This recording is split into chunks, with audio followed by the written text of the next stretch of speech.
নমস্কাৰ জনাইছোঁ সকলোকে। আজি মই এটা পটল আৰু আলুৰ তৰকাৰী বনাইছোঁ, আপোনালোকক দেখাব বিচাৰিছোঁ। ইয়াৰ পটলখিনি মই বইল কৰি লৈছোঁ অকণমান, ইয়াৰ বিলাহী আৰু পিঁয়াজটো এনেকৈ কাটি লৈ ভাজি লৈছোঁ, অকণমান ভাজি লৈছোঁ। পিঁয়াজটো অকণমান ৰঙচুৱা হোৱাকৈ ভাজিছোঁ, তাৰপিছত ভাজি লৈ এনেকৈ উঠাই লৈছোঁ। আৰু পিঁয়াজটো এনেকৈ কাটিবচোন, বহুত বেছি ভাল লাগে। তাৰপিছত এনেকৈ বিলাহীখিনি অকণমান ভাজি লৈছোঁ ৰঙচুৱাকৈ, মানে অকণমান সিজি যোৱাকৈ ভাজিছোঁ। আৰু অকণমান নিমখ দি দিছোঁ ইয়াতে সোৱাদ অনুসাৰে। যিখিনি মানে বিলাহীত লাগে আৰু সেইখিনি নিমখ দি দিছোঁ। আপোনালোকেও এনেকৈ ভাজোঁতে অকণমান নিমখ দি দিব।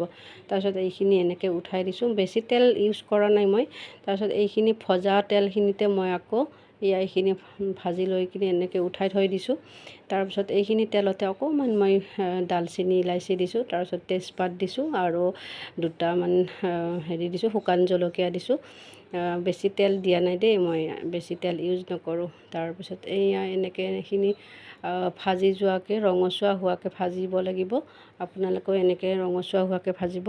আৰু ইয়াতে আদা নহৰু দিছোঁ। আৰু মই যে এইটো ৰেচিপি বনাইছোঁ একদম মোৰ ষ্টাইলত বনাইছোঁ। মই ক'তো মানে কপি কৰা নাই, চোৱা নাই, মানে মোৰ নিজৰ মানে ইচ্ছা অনুসৰি বনাইছোঁ আৰু মোৰ মতে। তাৰপিছত এইখিনি ৰঙচুৱাকৈ ভাজি লৈছোঁ, আদা নহৰু তেজপাত আৰু শুকান জলকীয়াৰ লগত ধুনীয়াকৈ এনেকৈ ভাজি লোৱাৰ পিছত আপোনালোকে এনেকৈ হেৰিখিনি ঢালি দিব।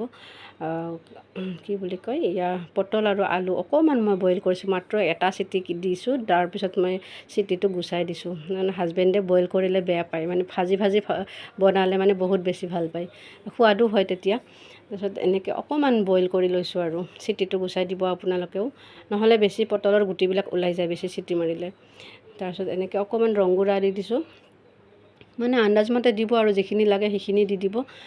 পানী নিদিয়াকৈ মই এনেকৈ অলপকৈ ভাজি আছোঁ, কম জুই দি কিনে। আপোনালোকেও এনেকৈ কম জুইত ভাজিব, ধুনীয়াকৈ ৰঙচুৱা হোৱাকৈ ভাজিব। তাৰপিছত মই এনেকৈ ভাজি মানে ঢাকনি মাৰি ভাজি ধুনীয়াকৈ হেৰি কৰি লৈছোঁ। তাৰপিছত অকণমান জিৰা গুড়া ধনিয়া গুড়া দি দিছোঁ, বেলেগ মছলা একেবাৰে ইউজ কৰা নাই।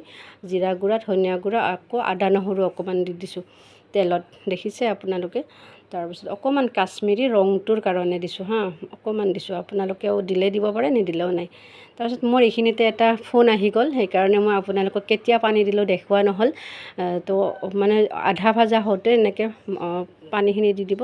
তাৰপিছত পানীখিনি দিয়াৰ পিছত এইখিনি ভাজি থোৱা মানে বিলাহী আৰু পিঁয়াজখিনি এড কৰি দিব। তাৰপিছত এনেকৈ লাৰি যেতিয়া গ্ৰেভি টাইপ হ'ব তেতিয়া আপোনালোকে খাব পাৰিব। আৰু পটলটো সিজিছে নে নাই মই এনেকৈ টিপি চাইছিলোঁ, ধুনীয়াকৈ এনেকৈ ইমান ধুনীয়া হৈছে চাওকচোন। আৰু এইটো মছলা মই ঘৰত বনোৱা হয়, গোটেই মিক্স আছে, অকণমান ইয়াতে দিছোঁ মানে সোৱাদ হোৱাৰ কাৰণে। তাৰপিছত অকণমান কচুৰি মেথি এনেকৈ দি দিছোঁ। আপোনালোকে দিলেও দিব পাৰে, নিদিলেও নাই। এইটো দিলে আৰু বেছি টেষ্টি হয় অকণমান। আৰু এই ৰেচিপিটো মানে ৰুটিৰ লগত খাব বেছি টেষ্টি হয়। আমি কিন্তু ৰুটিৰ লগত খোৱা নাই, ভাতৰ লগতে খাইছোঁ। হাজবেণ্ডে মানে বহুত বেছি ভাল পাইছে, কৈছে বহুত ধুনীয়া হৈছে। আৰু বিলাহীটো অকণমান ডাঙৰকৈ টুকুৰা কৰি দিলে এনেকৈ মই বহুত বেছি ভাল পাওঁ, মানে গোটেইখিনিৰ মাজতে ৰঙা যে জিলিকি আছে, ধুনীয়া লাগে। Thank U.